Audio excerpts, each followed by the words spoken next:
எல்லோருக்கும் வணக்கம். இன்றைக்கி நம்ம பார்க்க போகிறது குறிஞ்சி திணைகளுக்குரிய பொழுதை பற்றி பார்க்க போகிறோம்.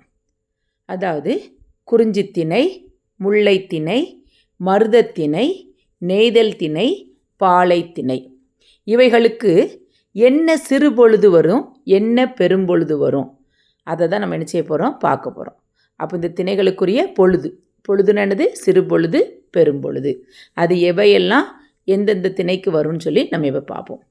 அதான் குறிஞ்சி அப்படி சொல்லும்போது குறிஞ்சியோட பெரும்பொழுது குளிர்காலம், முன்பனி காலம். இந்த குறிஞ்சியோட சிறு பொழுது பார்த்திங்கன்னா யாமம்.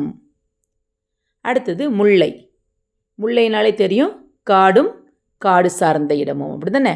அப்போ அந்த முல்லைக்குரிய பெரும்பொழுது என்ன அப்படின்னு பார்த்திங்கன்னா கார்காலம். சிறு பொழுது மாலை. அடுத்தது மருதம். மருதம்னா என்னது? வயலும் வயல் சார்ந்த இடமும். அப்போ இந்த மருதத்துக்குரிய பெரும்பொழுது என்ன அப்படின்னா 6 பெரும்பொழுதுகளும், 6 பெரும்பொழுதும் மருதத்துக்கு வந்துடும். சிறுபொழுது வைகறை. அடுத்தது நெய்தல் திணை. நெய்தல்னா என்னன்னா கடலும் கடல் சார்ந்த இடமும். அப்போ இந்த நெய்தலுக்குரிய பெரும்பொழுது 6 பெரும்பொழுதுகளும் சிறு பொழுது ஏற்பாடு. அப்போ நெய்தலுக்குரிய பெரும்பொழுது என்னது? 6 பெரும்பொழுதுகளும் வந்துடும். சிறு பொழுது பார்த்திங்கன்னா ஏற்பாடு. அப்போ நெய்தலுக்குரிய பெரும்பொழுது 6 பெரும்பொழுதுகளும், சிறு பொழுது ஏற்பாடு. அடுத்த பாலை. பாலைனா என்ன அப்படின்னு பார்த்திங்கன்னா சுரமும் சுரம் சார்ந்த இடமும்.